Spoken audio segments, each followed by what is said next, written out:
Good morning, ladies and gentlemen, from a cold Tropical Trails RV resort in Brownsville, Texas on December the 23rd, I think, 2022. Yeah, it's Friday. And I may get this video posted today. But enough said, moving right along to the point of the pointless video, which is, guys, how do you stay warm in an RV that normally are poorly insulated on a cold, windy day? And the wind is the key factor. If the wind is calm, you can keep your RV nice and warm as toast. If the wind is blowing like it is here, around 30 miles an hour out of the north, it makes it a little more difficult. Temperature here is about 29 degrees right now. Of course, the chill factor is probably half of that. And that's my RV, that Class C right there coming into the picture is mine.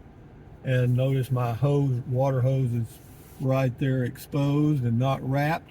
But you don't need it wrapped at 29 degrees. I've got the faucet dripping on the inside. But how do you keep your RV warm? Well, you can run your furnace if you choose to, but as you and I both know, furnaces are propane hogs. I mean, they use up a lot of propane. And so I rarely, if ever, use mine. I've been RVing for 28, 25 years, more than that, long time.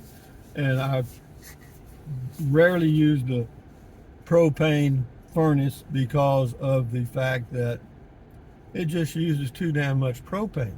I mean, so what I do to heat my RV is I use two electric heaters. Of course, my RV is only 24 feet long. I have one in the bathroom and one in under the dining room table. One is well, they're both Pelonis, Pelonis. If I think about it, I'll leave a link to the tower heater that works great. It's got a remote control, and I keep it on low on days like this, and the one in the bathroom on low also, and it seems to work quite well for me. It'll keep the inside on a windy day like right now. When I left the RV to go on this drive, the inside temperature was about 55 degrees, and that's not totally uncomfortable, but it's a little cool. And what that forces you to do is to put on a extra layer of clothing and wear something warm on your feet, and that way you feel quite comfortable, because 55 is not that cold, and it'll warm up to, when you get above 60 in the RV, at least for me, it's quite comfortable. So I try to keep it close to that. And what else can you do? Of course, do all the insulation stuff. Be sure there's no leaks around your windows and doors and all that crap. And what else? Let me think. Bundle up. Have you a couple electric heaters. Now that's when you have shore power. If you're out boondocking, then you're probably going to have to run your furnace. Yeah, or some burners on the stove. And if you do either one of those, you're going to get a lot of moisture and condensation on your windows, because propane, natural gas put out a lot of moisture in the air of your RV, and it will accumulate on the inside of your windows. And if you do it long enough, it could lead to some mold issues. So,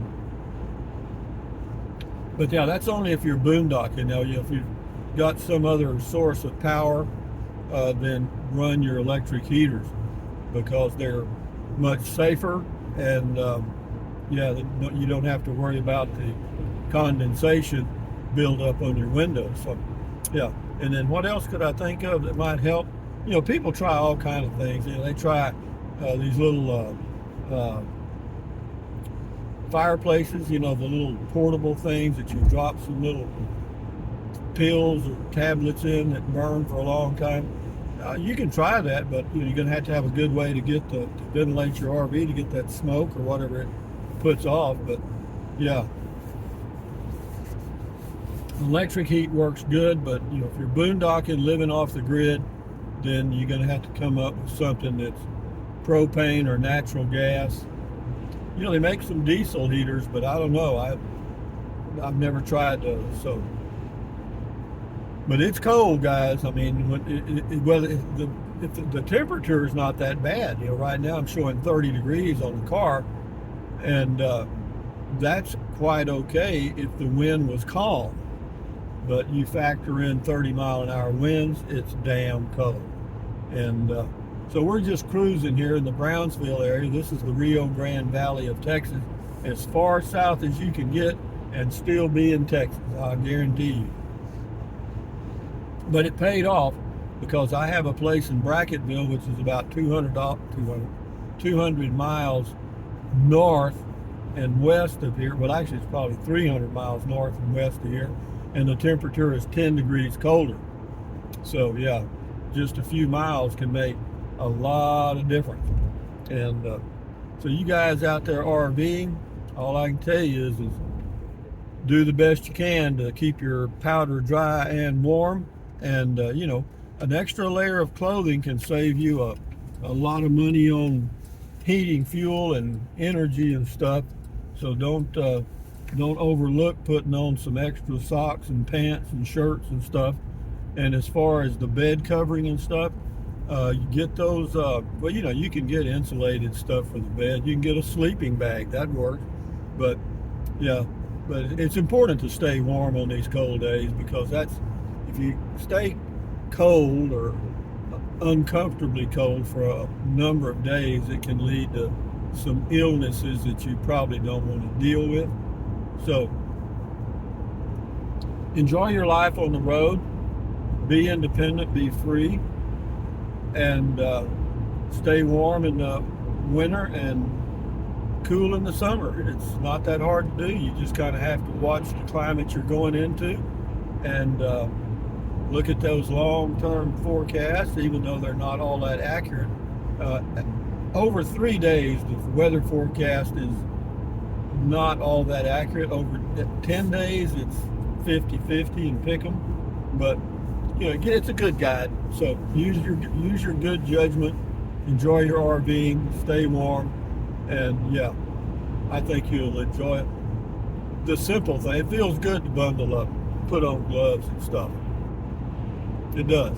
Read a book, all that stuff. Anyway, guys, thumbs up, carpe diem, adios, bye-bye.